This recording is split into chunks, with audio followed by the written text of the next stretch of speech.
Hello, my name's Ruth Mollison. I'm from Island Seeds and I'm going to show you how to take cuttings from saltbush today. Some natives are easier to grow from cuttings and seeds, and saltbush is one of those. It's a great little plant. Kookaburras are having a say, they agree. You can actually use the tips and fry them up and eat them, and it grows so quickly. So just choosing which bits to use. I've got lots of little shoots on this bit here coming off, little side shoots, so I'm going to get lots of cuttings off just this one piece. You want semi-hardwood wood, so it doesn't want to be really too soft and not too tough, so you don't want to go right to the bottom of the stem. I'm just going to get a few bits here, give it a prune, get it off the deck a bit. And this is got lots of little twiggy bits. We'll make a nice cut in this one. I'm just going to take it there. There we go. There we go. It's a nice bunch of potential cuttings. Now if I need to keep these for a while, if I can't do them straight away, I just pop them in a plastic bag and put them in the bottom of the fridge in the crisper so they stay nice and fresh. Okay, I'm going to show you how to put the saltbush cuttings in here. So we've got a punnet. I've got a nice mix here, which is just a cheap potting mix. It doesn't actually need fertiliser in it, with some gravel. And you can see, fill up my punnet. You can see that it's actually kind of a very free draining mix, which is best for cuttings. So you can do 50% potting mix, 50% gravel, it's propagation sand.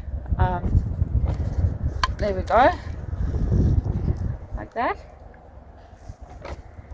And now we're going to, the cuttings that we picked previously, we're going to trim them down quite a bit before we put them in. So we can do something called a heel cutting, which is when you just rip off a branch off the bottom and you get a little heel like that.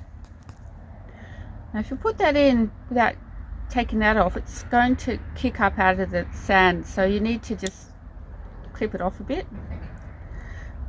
And it's got a few too many leaves. You need to give it a good haircut, short back and sides like that. Otherwise it will transpire too much water. So you get a little cutting quite small, just like that, out of those big bits we've got. You reduce it right down. Don't put too much in. People always tend to do the cuttings too big. You only need little things. And then I'm going to use a little bit of this sticky rooting hormone on the end, which will give it something, a little bit of sugar, something to live on, and encourage root growth. If you don't have any of that, you can just use honey. It's similar. And then pop them in the punnet. I'm going to keep going like that. You get faster as you do it, until the punnet's really full. Pop them in nice and close. Cuttings seem to like company. They like lots of their brothers and sisters nearby. They don't like to have just one cutting in a pot. It doesn't grow so well. So put them in really nice and close. You can also have a go at doing, we did a heel cutting. You can try doing a cutting where the leaf joins on. So I'll see if I can just make this a bit clearer. You can see where there's a leaf there. You just need to take a little slanting cut there, like that. And often at that intersection where the leaf was, it will generate roots from that intersection. So sometimes heel cuttings don't quite work. It just depends what your shrub is. So that's the other way, slightly smaller cutting. And it's always good to experiment and try a few different things with the plants that you're doing, because you never know what will work and what won't. Just give it a go. Don't be too thingy about it, basically. Keep them small and keep the number of leaves down. That's the most important thing. It's another one. So we're just going to keep going until we fill this up.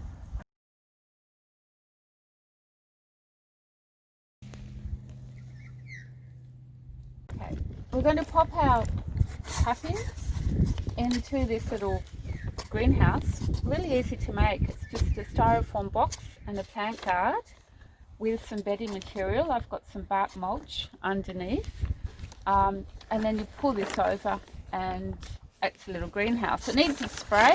I'll come back and spray that a bit later, but basically it'll keep nice and moist in there.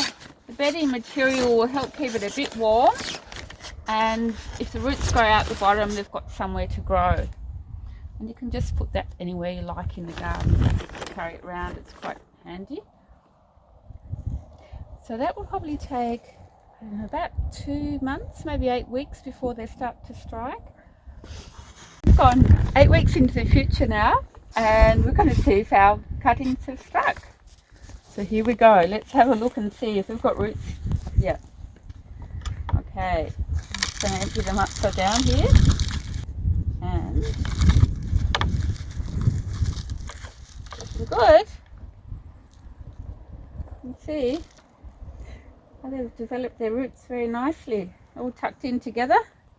Got quite an extensive root system, really, more than they indicate from the top. Saltbush often grow more underneath than they do on the top, and even the smallest little cutting, it's probably one of those leaf cuttings, has struck. There's a few misses, but mostly they've struck. So I'm going to pop these on now.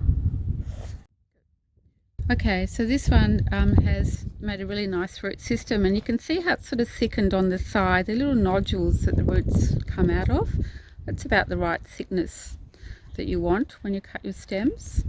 But that thick.